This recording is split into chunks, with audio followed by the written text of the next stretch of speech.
kasus Harvey ini membuat rakyat itu makin frustrasi dan makin skeptis dengan penegakan hukum.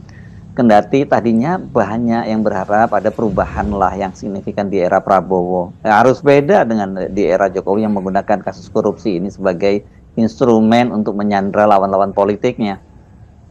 Ya, jadi lebih dari itu konteks sosiologisnya adalah ya sebetulnya kesenjangan ekonomi yang terlalu tinggi antara yang atas dan yang bawah dalam masyarakat kita tuh. Dan itu yang menyebabkan orang merasa bahwa ada yang nggak adil, kan itu intinya kan dalam skala yang sangat fantastis itu. Jadi kemudian diolok-olok bahwa kalau korupsi sekian ya dapat 6 tahun, kalau ada yang korupsi satu sekian triliun itu cukup 1 bulan, kan itu yang kita sebut sebagai social norm, itu bekerja mendahului legal norm. Dan itu juga yang menyebabkan banyak soal ikutan hari-hari ini, termasuk demo dari BEM se-Indonesia tentang 12% itu kan. Jadi tetap mesti bisa dibaca bahwa ada psikologi kemarahan publik terhadap disparitas ekonomi memburuk, sementara hukuman pada koruptor itu justru diperingan, pajak itu menekan publik, tetapi pemerintah seperti akan melanjutkan itu.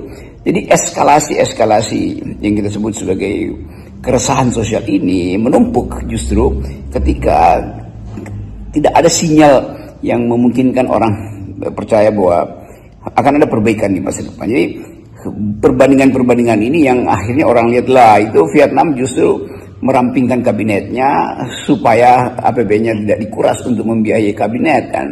Pada saat yang sama Malaysia justru memutuskan untuk tidak menaikkan harga energi, terutama BBM, minyak itu. Vietnam akhirnya menurunkan menurunkan PPN-nya itu.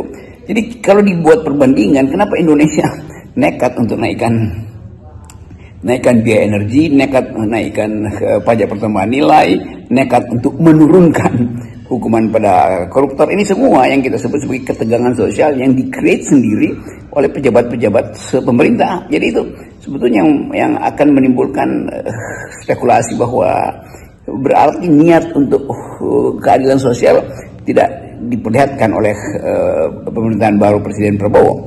Jadi Pak Prabowo akhirnya mesti menerangkan terus-menerus tuh. Dan ini saya kira yang akan memungkinkan evaluasi besar-besaran terhadap kabinet yang tidak paham sebetulnya arah pikiran dari